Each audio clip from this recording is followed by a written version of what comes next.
For some reason, you have made him feel like the enemy.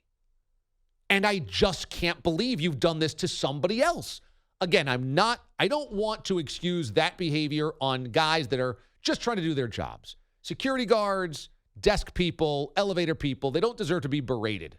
But how did the Garden get to another point where somebody who loves the team now hates the team? That's what I can't believe. It's like the Oakley thing. Oakley loves the team so much, probably too much. And Oakley is now publicly humiliated, being called a drunk by the owner, publicly thrown out like it's people throwing hooks on Godzilla. Spike Lee has been giving his money and his time to this garbage product for 28 years. And even when the Knicks are like beyond awful, he never flips to a different team. He never suddenly roots for the Lakers. He doesn't become a LeBron fan, doesn't go to the Nets. He still wears his dopey hats and his dopey jerseys, and he sits there every single night, courtside, living and dying with a 50-loss team. How did you make him feel, again, like the enemy? I just feel as though if Spike Lee is high maintenance, again, not an excuse to be high maintenance, but you just manage egos. You go like, hey, Spike, there's new protocol here. We want you to do something else. And he says, I don't care. All right. Hey, Spike, we're doing something else here. We can't let you come in here. Okay, fine. I don't want to do that. You keep having to how can we make sure this works for you? What can we do for you? There's just a way to manage egos. With Charles Oakley, if he's drunk and belligerent at a game, what you don't do is pick a fight. You just don't pick that fight. And then when he gets thrown out, you do not publicly humiliate him by calling him a drunk, an alcoholic. With Spike Lee, when Spike says, I was in the Garden already, I was up the elevator, they're telling me to leave the arena, to go back outside of 33rd Street, come back in. Maybe he's telling the truth, which would be ridiculous. Maybe he's not. But what you do is not put out public warfare against him. This is a picture of him shaking hands with James Dolan.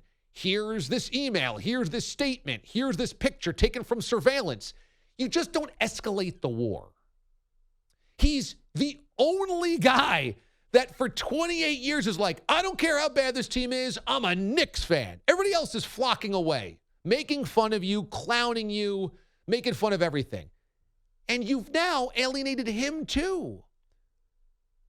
This is just James Dolan's unbelievable dysfunction. This is all this is.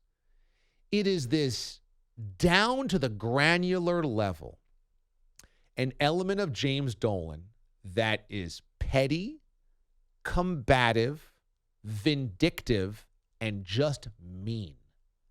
It's just mean-spirited nonsense. And if James Dolan was, let's put it this way.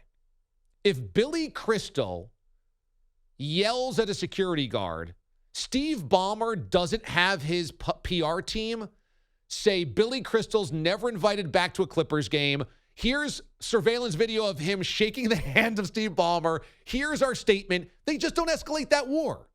First of all, Billy Crystal's never getting thrown out of a Clippers game, but they're also going to just find ways to make sure it works so that it doesn't become a nightmare. And the Knicks are led by a guy who wants the war. And if the Knicks were going to NBA Finals every year, if the Knicks were the Warriors, if the Knicks were even the Spurs, all right, fine, you have some leash there. You're the worst team in basketball for 20 years. Just make nice with people that actually care about your product.